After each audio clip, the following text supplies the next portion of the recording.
It's no secret that WWE can be idiotic with their decisions. Now, I could go into a big long list of explaining why that is, but today I will be talking about the wrestlers that were entertaining and should not have been released, but WWE somehow didn't know what to do with these guys.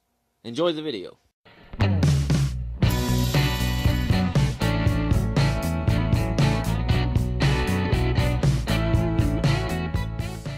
Number 7. Shelton Benjamin. Shelton was always seen as a fantastic wrestler, and he really was. What made him awesome was the fact that he was very good in the ring. He became US champion for 240 days, became tag team champion 2 times with Charlie Haas, and even defeated Triple H at one point. I guess all that doesn't matter as he did get released by WWE in 2010. It was around this time that WWE obviously didn't have much for him, and he really didn't do much. I think the only memorable thing was him mocking Yoshitatsu. Actually, let's not talk about that. I tend to blame WWE more than the wrestlers themselves, but come on, how can you not come up with anything for a guy like Shelton Benjamin? Number 6, MVP. I was a big fan of MVP. He was United States champion, he had a feud with Matt Hardy, and they eventually would team up and become tag team champions. Eventually, they would lose it to John Morrison and The Miz. But at least MVP had some championships in WWE, but really, he could have been treated a little better. When he went to Raw with the US Championship, he lost it to Kofi Kingston, and eventually MVP would team up with Mark Henry, which did not help him much. At Survivor Series 2010, he was the first to be eliminated, and eventually he was gone. Number 5. Brian Kendrick. He did pretty well with Paul London for the 3 years they were a tag team, and they became the longest tag team champions of all time at 331 days, but eventually would have a losing streak in non-title matches. Brian would eventually part ways with London, as he would be drafted to SmackDown to become a heel with a new look and a new character, and he was known as the Brian Kendrick.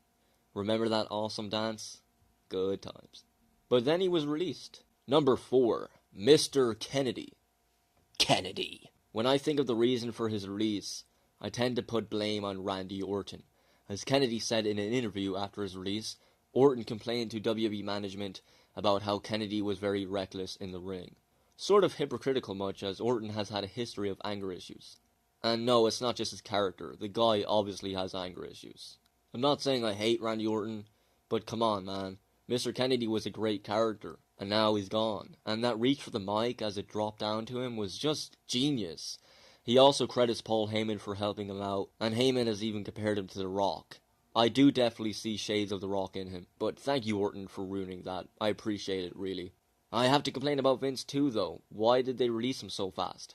So just because Orton says, hey, release this guy, you're gonna release him? I mean, let's say if he said Cena was very reckless in the ring, would Vince release Cena? Number 3, Matt Hardy.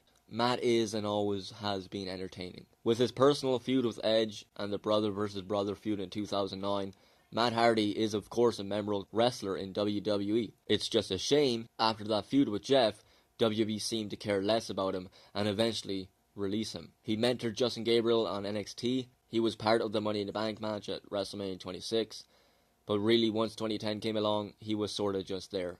He then posted on his YouTube channel about how he became disinterested in WWE and he wanted to be released. He has a son now and is in TNA, so I guess he's doing just fine. Number 2, Damien Sandow. When this guy made his debut as the posh, snob, intelligent guy, I loved it. I thought that character was just fine and the "You're welcome" was great. I still remember his debut, and as soon as I saw it, I thought he would be in WWE for many years to come. He would then stop the whole intelligent character thing and go on to play many different characters each week, sometimes playing past characters. And while WWE thought this would make us happy, I did enjoy it, but at the same time, I just knew they had nothing for him. And when he was with The Miz, it was very bittersweet. While it was entertaining, I just knew he would eventually be released. Honestly, I did see it coming. Poor Sandow. I hope he has an awesome future. And hell, maybe one day he'll come back. Number 1, Drew McIntyre. Obviously, his best time in WWE was when he was the Chosen One. He became IC champion and eventually tag team champions. Now, I loved Drew as the Chosen One, but then things weren't so good as he got eliminated by Kane in an Elimination Chamber match. He lost to Kofi Kingston as soon as he was drafted to Raw, and then barely featured on Raw. He was in a lot of dark matches, and he was featured on WWE Superstars a lot. That's usually not a good thing. How does that even happen? Let's not even talk about his time with 3MB. In mid-2014, he was released by WB, but hey, he did become TNA World Champion. Just like Damien Sandow, I hope he does return one day.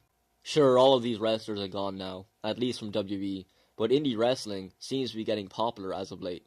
It proves that there is more than WWE, even if it is the biggest wrestling company. But it can also be an idiotic company. I do love WWE, but they have released the wrong guys, who were entertaining. But eventually spring cleaning came along and bam, they were gone. I could talk about more people, and trust me when I say there are more than 7 guys, but I will end it here. Thank you for watching, and I shall see you next time, but for now, please, take care.